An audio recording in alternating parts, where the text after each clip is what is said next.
Many of us walk around feeling like our personality traits are bad. We're told by other people that we must change. And although I would agree that we have to constantly try to be better, I also know of a lot of people who are so punished, tortured by this feeling that they're not capable, they're not enough, that they just simply give up.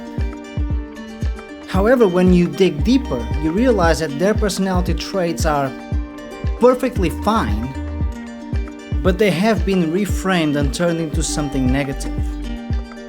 So today I want to talk to you about 3 different ways you could be reframing your personality traits and how these fit in real life.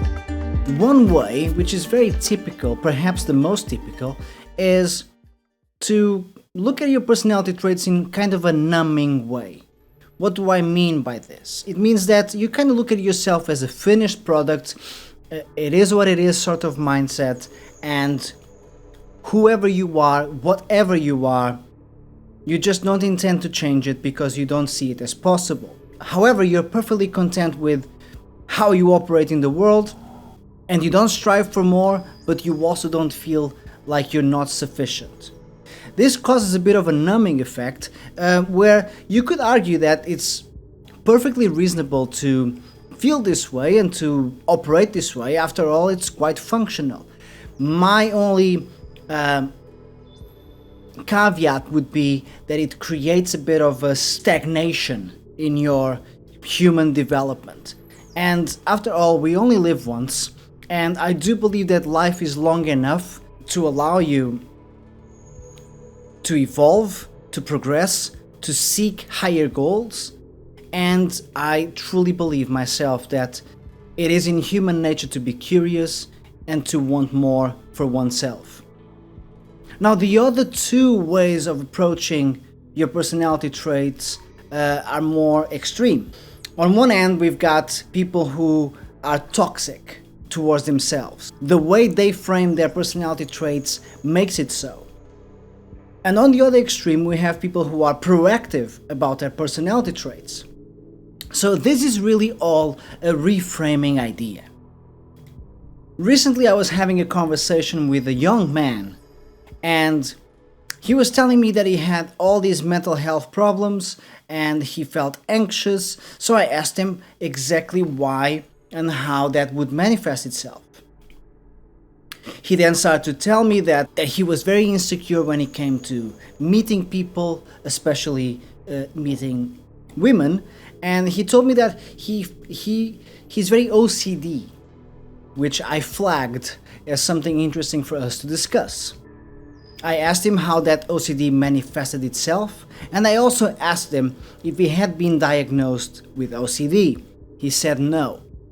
Okay, that's a tell. This person is self-diagnosing based on cultural beliefs and probably how other people see him.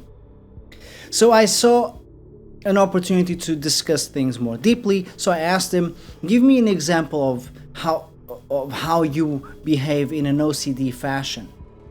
He said, for example, that he would obsess over looking at his body and like little illnesses or issues with his body and what he looked like. So I gathered, okay, we've got a bit of a combination here of possibly body dysmorphia and also health anxiety, because he was quite concerned about spots on his body and stuff like that. Now, it's not to underlook the importance of staying aware of your body. So the proactive mindset would be, oh, there's a spot on my body, I should get it checked. Let me go to the doctor. You go to the doctor says you're perfectly fine, come back in another 6 months to see if it's changed, and you take steps, proactive steps, towards feeling more at peace with that spot on your body. The toxic mindset is to look at that spot every day and not do anything about it.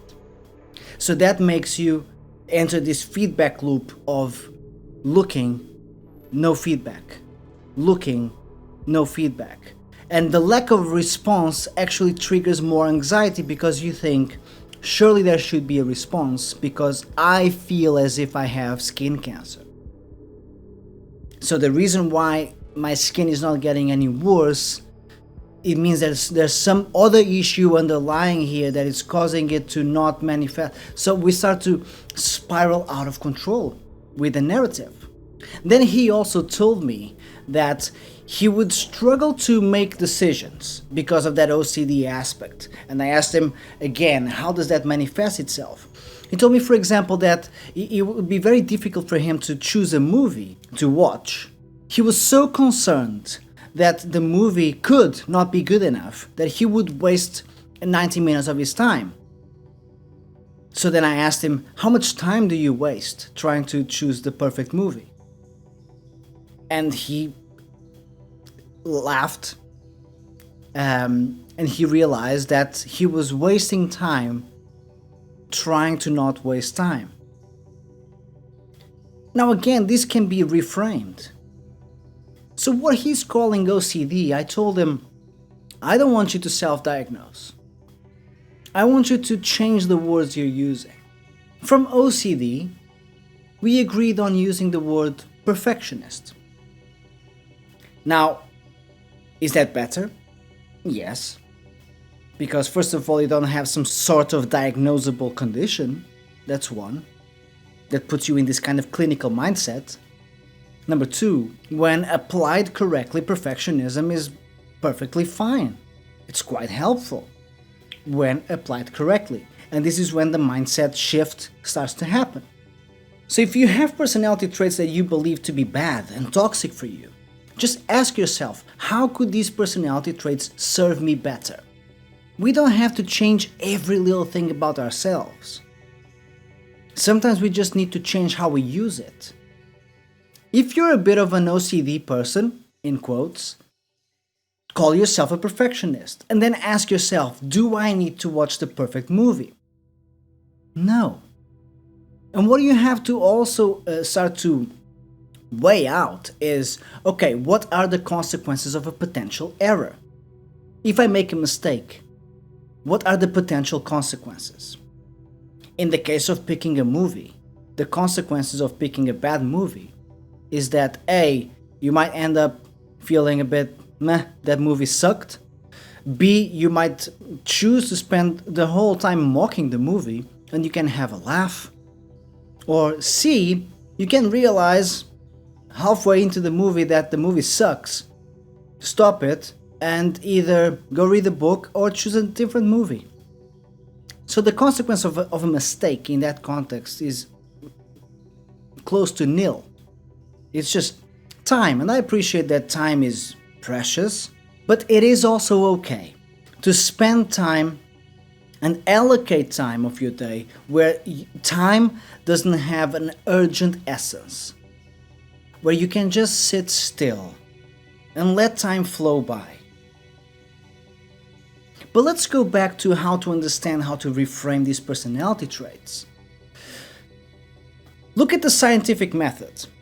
How do scientists approach research and experiments?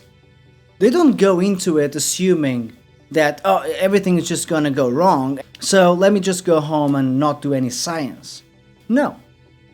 Scientists collect data, they run predictions as to what could happen according to the data, they run theories and equations, and then they run the experiments. Now, two different things can happen with the results. They can get the result they were looking for, or they can not get the result they were looking for. Okay, so what happens if they don't get the result they were looking for? They can either just assume that it's an unsolvable problem, or they can collect data from that mistake, realize and reverse engineer what went wrong, and then from taking those conclusions, repeat the mistake, repeat the experiment with those corrections now in the system, and then see what happens that time. When it comes to making wrong decisions, if you're a perfectionist, this is your biggest pet peeve. You despise being wrong. The problem is not in making the mistake. The problem is in the way you react to the mistake. And that's where the paradigm shift starts. Your personality traits are perfectly fine for the most part. I would say that for the most of you watching this now, you don't have anything about yourself that it's psychopathic or sociopathic, and you're a perfectly well-established human being with demons to solve, shortcomings, with misplaced ways of using your personality traits. If you're a perfectionist, okay, learn to weigh out the consequences of making a mistake and learn to allocate time every day where time doesn't feel urgent. So even if you make a mistake during those 2 hours, you're absolutely fine. That's not time wasted. Those are your 2 hours where everything goes. If you're someone who's got health anxiety, learn to take the steps that will take you to where you need to be so you soothe that anxiety. Speak to other people who have those problems. You'll see that a lot of people deal with the same problems quite differently, and it can be quite refreshing for you to see that. Of course, if it gets really bad, you need to seek therapy. That's also okay. That doesn't mean that you have to change. It just means that you need to reframe the way you see yourself and your characteristics. So remember, you can have a numb attitude towards who you are and just settle for whatever you were given. Or you can be toxic towards yourself, where everything you are, you see as a problem. Or you can be proactive about those personality traits, use them wisely, use them for your benefit. If you are a perfectionist and you want to use that for your benefit, what do? You solve problems, you use a scientific method, and you pursue quote-unquote perfection. Yes, you want to be efficient. It's not that you can't avoid obsessing over choosing movies. No, you are someone who prioritizes being efficient. That's great. Do that. Keep that. But turn it into a superpower, which is proactive. You don't have to change everything about yourself, but you might need to change the way you see yourself.